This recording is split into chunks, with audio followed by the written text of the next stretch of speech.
Bismillahirrahmanirrahim. Bismillahirrahmanirrahim. Assalamu alaikum wa rahmatullahi wa barakatuhu.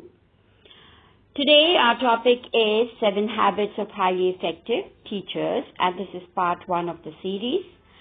This presentation is adapted from the work of Stephen R. Covey. First of all, let's see what are these 7 habits. As you can see, we have habit number 1 here, being proactive. Begin with the end in mind. Put first things first. When we master these habits, we are able to achieve private victory, and we move from dependence to independence. After achieving these 3 habits, we need to achieve public victory, moving from independence to interdependence, learning how to live with others, how to be effective with others. The 3 habits that you need to master in this area to achieve the public victory are: think win-win, seek first to understand, then to be understood, and lastly, synergize. Once you have mastered these 6 habits, you need to constantly sharpen the saw so that you are able to maintain these 6 habits constantly. Now let's start with the first habit. The first habit is to be proactive. Look at the sentence on the right. I am responsible for my behavior and the choices I make in life, which means that my life is the result of my decisions and choices, and I am responsible. I'm able to choose my response, and that is how I create my life myself. I carry my weather with me. I don't react to the weather and the conditions and the climate, the emotional climate or the physical climate that I have around me. I'm not a person who is reactive, who just reacts to whatever conditions he or she is in. As a teacher, you need to choose how you act, and you should act in the classroom, not react. If a child misbehaves, if a child has not done the homework, if the child is not paying attention, that should not govern your behavior. Your behavior, your response to all these situations should be calculated on the basis of principles that you have set for yourself. Every teacher needs a pause button. You need a pause button to stop and think and choose your response, and then respond to any situation which is around you. Teachers are free to choose self-awareness, conscience, imagination, and independent will.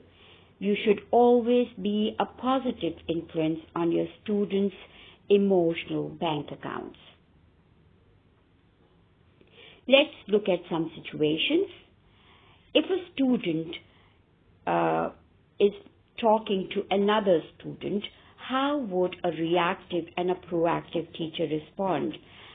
Let's look at the response of a reactive teacher.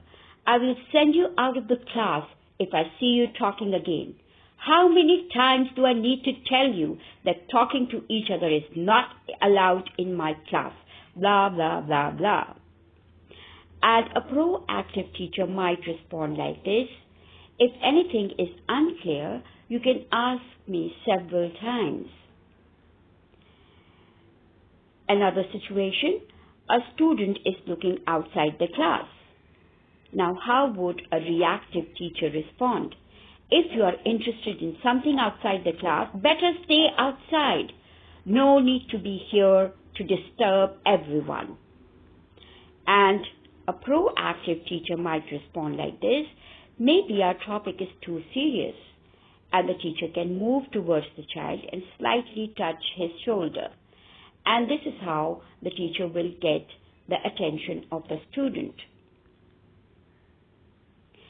The quality of a proactive person and a proactive teacher is that he or she chooses his response carefully and consciously. We are what we think. Let's read a short story. A man found an eagle's egg and put it in the nest of a barnyard hen. The eagle hatched with a brood of chicks and grew up with them. All his life, the eagle did what the barnyard chicks did, thinking he was a barnyard chicken. He scratched the earth for worms and insects. He clucked and cackled and thrashed his wings and would fly a few feet into the air. Years passed by and the eagle grew very old. One day he saw a magnificent bird above him in the cloudless sky. It glided in graceful majesty among the powerful wind currents. The old eagle looked up in awe. "Who is that?" he asked. "That's the eagle, the king of the birds," said his neighbor. "He belongs to the sky. We belong to the earth because we are chickens." So the eagle lived and died a chicken, for that's what he thought he was. So, whatever limits we have put on ourselves, whatever chains we have tied ourselves to, is our own thinking. So if we understand who we are, if we are able to see and discover our potentials, we can do wonders in this world. So we should remember that we are what we think. खुदी के दम से कायनात पर निशान हो जा, ए बशर अपनी हकीकत से आशना हो जा. Some more examples. You will hear the reactive people saying, "I have to go. He makes me so mad. There's nothing I can do." And a proactive person saying, "I choose to go. I control my own feelings. Let's explore alternatives." So this person chooses whatever he has to say, do, feel. And if there is a hindrance in his way, he tries to explore other alternatives. You can see an example here. This is a person who is reactive.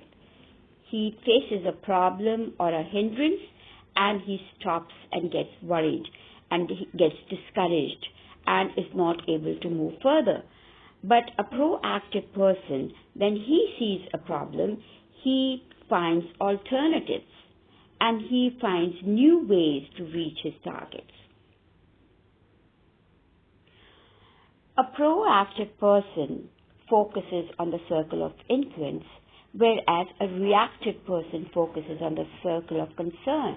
He's always worried about things outside him, outside his center of control. He's not able to control those things, but he's focused on that.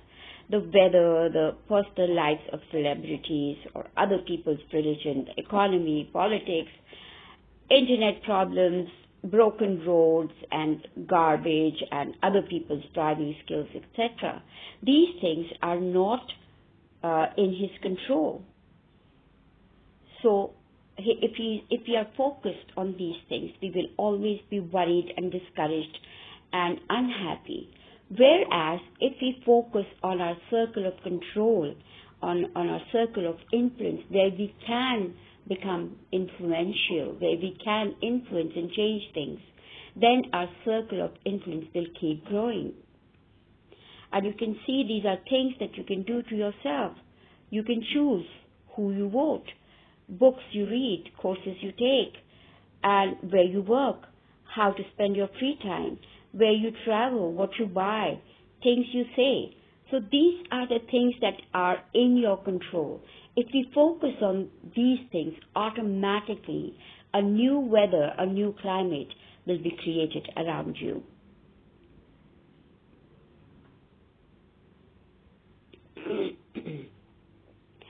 Another aspect of ourself is this Johari window, which was created by Joe and Harry, and that is how it came to be known as Johari Window. You can see over here in this open arena that is known to you and to others. So these are your skills, your abilities, your habits which are known to you and to others. And there are some things that are known by others, but you do not know, that you get irritated at small things, and you are very intolerant of mistakes, or some things like that. So you don't realize that you lose your temper very easily, or you have mood swings, which other people know. They are observing you and they know about it, but you yourself are not aware of them. Then there is an area which you have hidden from others. You know about it, but others do not know about it because you have chosen not to share that information, those weaknesses or dark areas of your personality that you don't want to show others.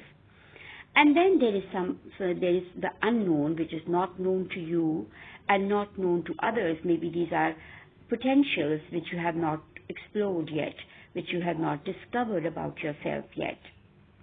Now, what to do with this information? What you need to do is that the things that are unknown to you but others know, you can know about it by listening and caring about the feedback you receive from others. You can ask others to share that with you so that you know what are your weaknesses, or what are even your good points maybe are hidden from you. You don't realize that these are your good points, but others know it. So good and bad both. You can ask and find out these things, and this will help your open area become larger. And for your hidden personality aspects, you can disclose. You can disclose these aspects to others and become totally known to everyone. And this is how your open area becomes larger and larger. And maybe with the help of all this, you will be able to discover some hidden potentials as well. And remember that a moment is a mirror for another moment. So a moment receives feedback positively and gives feedback in a way that the listener would change and improve. So being open to feedback is extremely important to know yourself and increase and enlarge this area of which is an arena which is known to everyone. Now here is homework for you, and I want you to try this for 30 days. Work only in your smaller circle of influence. Make small commitments to yourself and others and keep them. Be a light, not a judge. Be a model, not a critic. Be the solution, not the problem.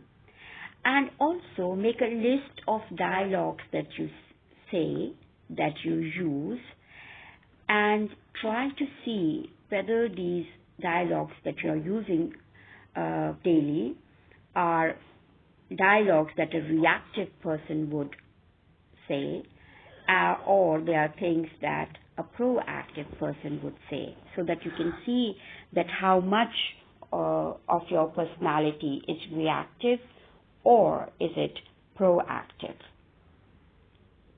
That's all for today. Jazakallah. See you next time. Allah Hafiz.